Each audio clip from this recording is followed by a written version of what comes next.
બધા આચાર્ય સનાતન હિન્દુ ધર્મના ક્યાંથી થયા? દક્ષિણ ભારતથી થયા. સાઉથ ઇન્ડિયા એ આચાર્યોને પ્રોડ્યુસ કરે છે. આધ્યાત્મિક રીતે પણ સાઉથ ઇન્ડિયામાંથી આચાર્યો પ્રગટ થયા, અને બૌદ્ધિક રીતે જુઓ તો સાઉથ ઇન્ડિયામાંથી સાયન્ટિસ્ટો પ્રગટ થયા. તો સાયન્ટિસ્ટો અને આચાર્ય એ બંને સાઉથ ઇન્ડિયાથી પ્રગટ થયા. એટલે તમે જુઓ, સાઉથ ઇન્ડિયામાં જ્ઞાન છે, નોર્થ ઇન્ડિયામાં ભક્તિ છે. ભક્તિનું શુભારંભ સાઉથ ઇન્ડિયાથી થયું અને ભક્તિ યુવાન નોર્થ ઇન્ડિયામાં બની. એટલે બુદ્ધિની પ્રાધાન્યતા ભગવાને દક્ષિણ ભારતમાં આપી અને દિલની પ્રાધાન્યતા ભગવાને ઉત્તર ભારતમાં આપી.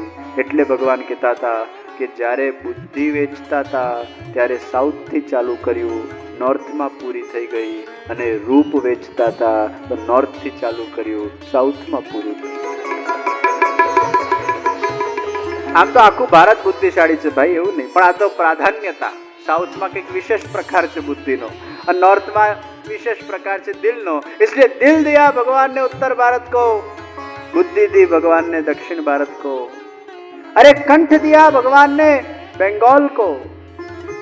એટલે બેંગોલી લોકો બધા કંઠ, આપણો ગુજરાતી ગાય મારા જેવો અને બેંગોલી ગાયમાં કેટલો ફરક, એનામાં ફરક જ કંઈક અલગ હોય. એનો અવાજ આખો નાભીમાંથી નીકળતો હોય, અમારો બધો અહીંથી નીકળતો. પણ એક વસ્તુ તમને કહું, બેંગોલને ભગવાને કંઠ આપ્યો, દક્ષિણને ભગવાને બુદ્ધિ આપી, ઉત્તર ભારતને દિલ આપ્યું, તો ગુજરાતને ભગવાને શું આપ્યું? તો ગુજરાતને ભગવાને ખીચડી આપી. ગુજરાત को भगवान ने खिचड़ी दी है. એટલે આપણા બધાનો મુખ્ય આધાર ખીચડી છે. અને ખીચડી એટલે બધા રાજ્યમાંથી થોડુંક થોડુંક થોડુંક થોડુંક વીણીને ભગવાને ખીચડી ગુજરાતના અંદર બનાવી છે. એટલે ગુજરાતમાં રૂપ પણ છે, ગુજરાતમાં કંઠ પણ છે, આપણા ગઢવૈયાઓ છે, ગુજરાતના અંદર સાહિત્ય પણ છે, ગુજરાતના અંદર ગુજરાતના ગરબા પણ પ્રસિદ્ધ છે, ગુજરાતના અંદર બુદ્ધિ પણ છે, કેલ્ક્યુલેશન પણ છે, ભક્તિ પણ છે, દ્વારકાધીશનું ધામ પણ છે. ગુજરાતના અંદર બધું જ સંમિશ્રણ છે. અને ગુજરાતને સૌથી વિશેષ ભગવાને નેતૃત્વ આપ્યું. સરદાર વલ્લભભાઈ પટેલ પણ ગુજરાતના થયા. તો નેતૃત્વ શક્તિ એ ગુજરાતના અંદર વિદ્યમાન છે. અમારા ગુજરાત ખીચડી એ હારું બાપા, બધી ક્વોલિટી તો છે. પેલું એકને લઈને બેસવા કરતા બધું જ હોય કલર બોક્સના અંદર, તો બહુ સરસ ઓપ્શન્સ મળે. સંગીત બી હૈ, ये भी है. એટલે આપણે ગુજરાતીઓ બધા બહુ ટેલેન્ટેડ કહેવાય. તો મહાપ્રભુજી સાઉથના, એટલે અમે લોકો આમ મૂળ સાઉથના જ કહેવાય, ગુજરાતી ના કહેવાય, સાઉથથી આવે. વેલનાડુ બ્રાહ્મણ, મહાપ્રભુજી ક્યાંના? આંધ્રપ્રદેશ, વેલનાડુ. તો વેલનાડુ બ્રાહ્મણ એ અમે લોકો મૂળ. અમારી જૂની સરનેમ હતી ખમ્મમ પાટી. શું હતી? ખમ્મમ પાટી. કેવું લાગે? વ્રજરાજ કુમાર ખમ્મમ પાટી. કઈ પાર્ટી? ખમ્મમ પાર્ટી. આ તો પાર્ટીનું પાર્ટી કરી નાખે એમ છે, ખમ્મમ પાર્ટી. પણ પછી અકબર બાદશાહ તો પ્રસંગ આવે, પછી ગોસ્વામી આખું પદવી આવી ગઈ. મૂળ સરનેમાં ખમ્મમ પાર્ટી. શ્રી વલ્લભાધીશ મહાપ્રભુજી આખા ભારતના અંદર પ્રવાસ કરે છે. દૈવી જીવોનું કલ્યાણ કરવા માટે આપનું પ્રાગટ્ય થયું છે. ખુલે પેર ચલે હૈ શ્રી મહાપ્રભુજી. ઘણી બધી જગ્યાએ, અમુક જગ્યાએ મોજડીમાં પણ પધાર્યા છે, તીર્થ સ્થાનોમાં ખુલ્લા પગે પધાર્યા છે. એ મહાપ્રભુજી જે મોજડી ધરીને આખી યાત્રા કરતા, એ આજે પણ અમારા હવેલીના અંદર વડોદરામાં એ મોજડી એ વખતની પ્રાચીન વિદ્યમાન છે. મહાપ્રભુજીના એ પાદુકાજી મોજડી બિરાજમાન છે. શ્રી મહાપ્રભુજી આખા ભારતમાં પરિક્રમા કરી, અને પરિક્રમા કરતા કરતા શ્રી મહાપ્રભુજી પાંચમા સનાતન હિન્દુ વૈદિક ધર્મના આચાર્ય તરીકે નિયુક્ત થયા. કૃષ્ણદેવ રાજાની સભાના અંદર કૃષ્ણદેવ રાજાને પ્રશ્ન થયો, કયો ધર્મ સાચો, કયો સંપ્રદાય સાચો? આજે પણ ઘણી બધી વાર લોકોના અંદર કન્ફ્યુઝન થાય, આટલા બધા ધર્મ છે, આટલા બધા સંપ્રદાય છે, કયો સાચો? ત્યારે કૃષ્ણદેવ રાજાના મનમાં પણ આ જ પ્રશ્ન થયો, કયો ધર્મ સાચો, કયો સંપ્રદાય સાચો? અને આચાર્ય સભા બોલાવવામાં આવી. શંકરાચાર્ય, રામાનુજાચાર્ય, નિંબાર્કાચાર્ય, મધ્વાચાર્ય આ બધા જ આચાર્યોને ભેગા કરવામાં આવ્યા. શાસ્ત્રાર્થ કરવામાં આવ્યું અને એ શાસ્ત્રાર્થ ચાલી રહ્યું હતું. એ જ વખતે શ્રી મહાપ્રભુજી વિદ્યાનગર પધાર્યા, વિજયનગર પધાર્યા અને વિજયનગરના અંદર જ્યાં ખબર પડી છે કે વલ્લભ સંપ્રદાયના શ્રી મહાપ્રભુજી પધાર્યા છે, ત્યારે કૃષ્ણદેવ રાજાએ શ્રી મહાપ્રભુજીને આમંત્રિત કર્યા અને સભાના અંદર એમનું સ્વાગત કર્યું છે. ખૂબ નાની એમની ઉંમર છે, 10 કે 12 વર્ષની કુમળી વયના અંદર શ્રી મહાપ્રભુજી એ કૃષ્ણદેવ રાયની સભાના અંદર, આચાર્ય સભાના અંદર એમનો મહાપ્રવેશ થયો છે. અને એ વખતે ચર્ચા ચાલતી હોય છે, બ્રહ્મ, જગત અને જીવના સુંદર વિષયો ચાલતા હોય છે. ત્યારે બધાએ પૂછ્યો, હે શ્રી વલ્લભ, તમારો કયો સિદ્ધાંત છે?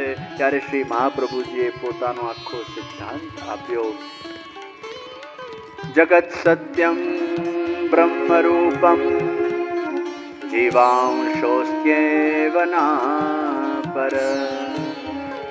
આ જગત પણ સત્ય છે, આ બ્રહ્મરૂપ છે.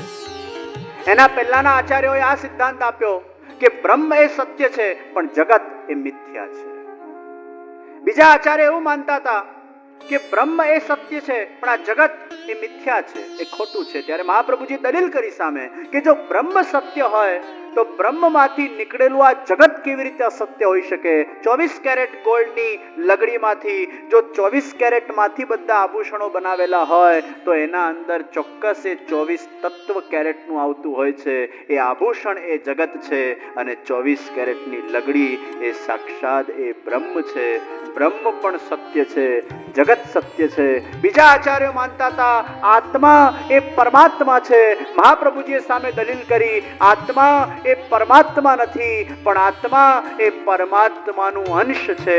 આદમ કો ખુદા મત કહો, આદમ ખુદા નહીં લેकिन खुदा के नूर से आदम जुदा नहीं. જીવાત્મા એ પરમાત્મા નથી, જીવાત્મા એ પરમાત્માનું અંશ છે. જેમ અગ્નિમાંથી તણખડા નીકળે છે અને એ તણખડા નીકળીને ઓલવાઈ જાય છે, એમ આપણે બધા પણ પરમાત્મા રૂપી અગ્નિમાંથી બહાર નીકળીએ છીએ અને બહાર નીકળીને ઓલવાઈ જઈએ છીએ. એ ઓલવાયેલા તિનકાનું ફરી અગ્નિ સાથેનું જે સંબંધ થાય, એ જીવાત્માનું ફરી પરમાત્મા સાથે જે સંબંધ થાય, એને આપણે બ્રહ્મ संबंध कहिए छे. तो जीवात्मा वो परमात्मा का अंश है. सूर्य और सूर्य की किरणें है तो किरणें वो सूर्य नहीं लेकिन वो सूर्य की किरणें है. जीवात्मा वो परमात्मा नहीं, वो परमात्मा का अंश है. તે વખત સુધીના આચાર્યો માનતા હતા કે હિન્દુ ધર્મના પ્રમાણભૂત સિદ્ધાંત વાળા ગ્રંથો કયા? તો પ્રસ્થાનત્રય. પ્રસ્થાનત્રય એટલે શ્રીમદ ભગવદ ગીતા, વેદ અને બ્રહ્મસૂત્ર. આ 3 ગ્રંથોને હિન્દુ ધર્મના બેઝ ગ્રંથો માનવામાં આવતા. પરંતુ શ્રી વલ્લભાચાર્યજી મહાપ્રભુજી સિદ્ધાંત આપ્યો, સમાધિ ભાષા વ્યાસસ્ય પ્રમાણમ તચ્ચતુષ્ટયમ વેદાઃ શ્રી કૃષ્ણ વાક્યાણિ વ્યાસ સૂત્રાણિ ચૈવ હિ समाधि भाषा व्यासस्य प्रमाणं तच्चतुष्टयम्. વેદ કૃષ્ણ વાક્યાણી. ગીતાના અંદર પ્રમાણ કયા વાક્યો? કૃષ્ણના વાક્યો. ધૃતરાષ્ટ્ર ઉવાચ ને સંજય ઉવાચ, એ બધું પ્રમાણભૂત નથી.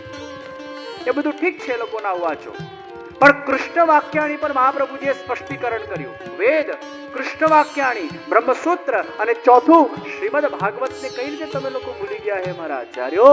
ભાગવત તો બધા વેદોનું સાર છે. ભાગવત તો બધા પુરાણોનું સાર છે. વ્યાસજીને પુરાણો રચ્યા પછી જે સંતોષ નથી થયો એ ભાગવતના રચના પછી થયો છે. આ ભાગવત આપણો ચોથો પ્રમાણ ગ્રંથ હોવો જોઈએ. આચાર્ય સભાના અંદર શ્રી વલ્લભાચાર્યજી મહાપ્રભુજીએ પોતાની સુંદર દલીલોના માધ્યમથી એ શાસ્ત્રાર્થના અંદર એમનો મહાવિજય થયો છે અને બધા જ આચાર્યોની સન્નિધિના અંદર શ્રી વલ્લભાચાર્યજી મહાપ્રભુજી એ સનાતન હિન્દુ હિન્દુ વૈદિક પાંચમા ઓથેન્ટિક જગતગુરુ આચાર્ય તરીકે કૃષ્ણદેવ રાજાએ કીધું કયો ધર્મ સાચો કે સંપ્રદાય સાચો, ત્યારે હિન્દુ ધર્મના અંદર આ પુષ્ટિ સંપ્રદાયના વલ્લભાધીશ મહાપ્રભુજીને હું મારા ગુરુ રૂપે માનું છું. એમની કંઠી હું લઈશ. અને એ કૃષ્ણદેવ રાજા શ્રી મહાપ્રભુજીનો કણકાભિષેક કરે છે. 7,000 સોનાની મુદ્રાઓ શ્રી મહાપ્રભુજીના ચરણોમાં ભેટ ધરી છે. મહાપ્રભુજી એક પણ મુદ્રા લીધી નથી, બધી મુદ્રાઓનો પરિત્યાગ કર્યો છે. 7 મુદ્રા પોતાના પાસે રાખી એ શ્રીનાથજીની સેવામાં અર્પણ કરી છે. અને બધી મુદ્રાઓને ગરીબ બાળકોના, બ્રાહ્મણ બાળકોના શિક્ષણના અંદર શ્રી મહાપ્રભુજીએ સમર્પિત કરી દીધું. આવું ત્યાગ જોઈને કૃષ્ણદેવ રાજાના આંખમાં અશ્રુ આવી ગયા. શ્રી વલ્લભાધીશ મહાપ્રભુજી એ વખતે ભરસભામાં 5મા આચાર્ય તરીકે નિયુક્ત થયા. એ વલ્લભાધીશ મહાપ્રભુજી 5મા થયા પછી અત્યારે 2014 સુધી હજી 6ઠું જગતગुरु आचार्य कोई થઈ શક્યું. इसलिए इस कलयुग के अंतिम 5वें आचार्य श्री महाप्रभु અને એટલે મહાપ્રભુજીનું પ્રાગટ્ય કલયુગમાં થયું છે દૈવી જીવોના ઉદ્ધાર માટે. અને એ જ ભગવાનની ઈચ્છાથી આ પુષ્ટિ માર્ગનું પ્રાગટ્ય થયું. ભગવાને શ્રી મહાપ્રભુજીને આજ્ઞા કરી કે તમે મારાથી વિખૂટા પડેલા દૈવી જીવો છે એમનું ફરી મારા સાથે સંબંધ કરાવો. બસ એ જ સંબંધ કરાવવા માટેની યાત્રામાં શ્રી મહાપ્રભુજી એ આગળ વધ્યા છે. ઘટ સરસ્વતી બ્રાહ્મણ સાથે મેળાપ થયો છે. આ ઘટ સરસ્વતી એને સરસ્વતીજીને સિદ્ધ કરી લીધેલા.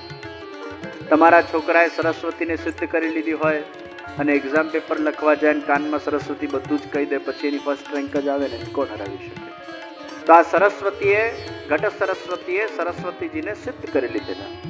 કોઈ પણ જગ્યાએ શાસ્ત્રાર્થ કરવા જાય એમાં એનો વિજય થાય. શ્રી વલ્લભાચાર્યજી મહાપ્રભુજી સાથે એનો પાલો પડ્યો.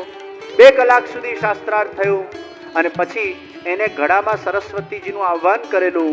જ્યારે જ્યારે શાસ્ત્રાર્થમાં એવું લાગે કે હવે હારી રહ્યો છે એટલે સરસ્વતીજીનું સપોર્ટ વાળી સરકાર ચલાવે એટલે સરસ્વતીજીને યાદ કરે અને ઘડામાંથી સરસ્વતી નીકળે અને કહી દે કે ના, આ બ્રાહ્મણ જે કે છે સાચું છે, એટલે સામેવાળો પરાસ્ત થઈ જાય શાસ્ત્રાર્થમાં. ત્યારે મહાપ્રભુજી સામે જ્યારે સરસ્વતી પ્રગટ થયા ત્યારે એમના મુખમાંથી આ સુંદર મંત્ર નીકળ્યો છે, શ્રી વાગપતયે નમઃ, શ્રી વાગપતયે નમઃ, શ્રી વાગપતયે નમઃ. હે વાણીના પતિ શ્રી વલ્લભ, હું તમને નમન કરું છું. તમે તો મારા પણ પતિ સમાન છો. અરે મૂર્ખ બ્રાહ્મણ, તું જેના સામે શાસ્ત્રાર્થ કરે છે એ તો સાક્ષાત અગ્નિનું અવતાર છે, ભગવાનની મુખારવિંદની અગ્નિનું અવતાર છે. આ વાણી પ્રગટ થાય છે આપણા અંદર જીવહામાં રહેલી અગ્નિ તત્વમાંથી. એ વાણીના પતિ એટલે મારાથી પણ જે મોટા છે, હું પણ જેમને ગુરુ માનું છું, એવા શ્રી મહાપ્રભુજીના સામે તું કઈ જ બોલી શકે એમ નથી. તારું હાર જ થવાની છે. હું પોતે એમને વંદન કરું છું. સરસ્વતીના મુખમાંથી આ મંત્ર નીકળ્યો છે, વાગપતયે